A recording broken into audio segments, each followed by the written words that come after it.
Right. Hey guys, it's me again. So we recently bought a lot of Pokemon minifigures on Amazon. I think this is the 144 set. I thought it was a 200, but I can't find the invoice right now. And I am doing this without Tori because some of these are going to end up going on her birthday cake, and she can't see that yet. When I was looking at the picture on Amazon, it didn't look like these were like the original Tomy figures, so I was reading a little into it, and it said that these came from, or these are like knockoffs from China. Off the cuff, I saw like Eevee was super dark, but there was a Mewtwo in here who looked pretty nice for considering it's not an original Tomy figure. So I didn't want to get into looking at them all without having you guys see it as well. So I'm going to go ahead and dump the bag and show you some of the highlights that are in here. And you'll recognize some of the figures from Pokemon Go. We've been trying to catch some, Tori and I, playing Pokemon Go downtown and around the University of South Carolina. I think they marked these, or they originally had these by color, because this looks pretty yellow right here. So we've been getting a lot of Goldings downtown on Pokemon Go. And then we evolved it, and I, for the life of me, cannot remember the name of its evolved form, but you'll realize that this is not its original color in the game. Here's a Venusaur. Yeah, he looks not too bright right now. Here's what their executor looks like.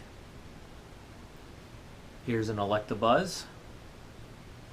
He doesn't look too bad for the quality, for the price that we paid. Alright, here's a Meowth. This is not the right color exactly. Abra looks okay. Alright, we got Charmeleon. He doesn't look too bad, and you can see they added the color to his flame on his tail. Hypno's eyes just look a little weird there. Oh, looks like I got doubles in here. 144 Pokemon, and I got doubles. We got Magnemite. He's not as bad as some of the others. Okay, we've got an Entei in here. His mouth could have been colored a little better, but overall he doesn't look too bad. We got a Pichu, at least. Oh my god, what happened to Gloom? Not its right color. See, he actually looks sick right there. Chimchar's hands and his ears, the color scheme just looks a little off. But that's not a bad figure to hold. I was expecting the plastic to be a lot flimsier on the limbs.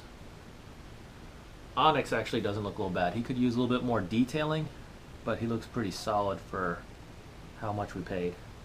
And here is Psyduck. Alright, here is Magikarp. Not as orange as he should be, and what I find funny is he has a copyright date of 2016 on his body, and he has China on the other side. Alright, so here's Mewtwo. Again, he doesn't look bad at all. He's probably one of the better looking figures in here, if not the best. Now here's a Flareon. Just to let you guys see this real quick. If I remember correctly, Flareon is not supposed to be burnt brown. It should be like an orange reddish color. Probably the ugliest Gyarados I've ever seen, but again, for the price that we paid, this is not bad. Here's the Eevee. Yeah. See, again, he's burnt. It's too dark to be the color of Eevee. And this is probably the weirdest looking one of them all to me. This is supposed to be Tentacool. So that is what we got. If you get this thing on Amazon or on eBay, again, it's not bad for the price because you're looking at how many you get. But just realize these are not like the original Tomy figures that were out there. Some of them are going to be of good quality, like Oddish, and then you're just going to get some duds like Golbat. So keep that in mind when you buy this stuff on eBay or Amazon. Alright, catch you guys later. Bye.